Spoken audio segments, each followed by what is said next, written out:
નમસ્કાર મિત્રો, જ્ઞાન ટુ એક્ઝામ યુટ્યુબ ચેનલમાં આપ સર્વે મિત્રો હાર્દિક સ્વાગત છે. ટાટ હાઈ સેકન્ડરીની જે પરીક્ષા બીજી તારીખે લેવાની હતી તે હાલ પૂરતી રદ કરેલ છે.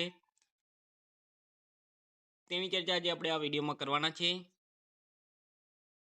તો તમે સ્ક્રીન પર જોઈ રહ્યા છો તે મુજબ રાજ્ય પરીક્ષા બોર્ડ દ્વારા ઓફિશિયલી જાહેરાત આજરોજ કરવામાં આવી છે કે ઉચ્ચતર માધ્યમિકની જે મુખ્ય પરીક્ષા બીજી તારીખે લેવાની હતી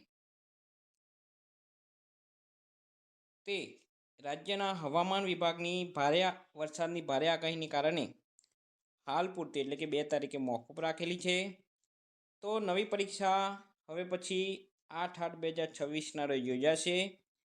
સંબંધિત ઉમેદવારો છે તેમને બોર્ડની વેબસાઇટ જોતું રહેવાનું છે. બીજી સૂચનાની વાત કરીએ તો જે પરીક્ષા 2 તારીખે યોજાની હતી તે જ પરીક્ષા હવે 8 તારીખે 8/8/2026ના રોજ યોજાશે અને ઉમેદવારોએ ફરીથી હોલ ટિકિટ ડાઉનલોડ કરવાની નથી. અત્યારે તમે જે હોલ ટિકિટ કાઢી હશે તેમાં જે સ્થળ લખેલું હશે તે સમય અને સ્થળે તમારે ત્યાં પહોંચી જવાનું છે. ફરીથી હોલ ટિકિટ ડાઉનલોડ કરવાની નથી. નવી અપડેટ માટે જ્ઞાન ટુ એક્ઝામ નોલેજને લાઇક અને સબસ્ક્રાઈબ કરવાનું ભૂલશો નહીં. તમારે કોઈ પણ પ્રશ્ન હોય તો તમે કોમેન્ટમાં પૂછી શકો છો. Thank you. આભાર.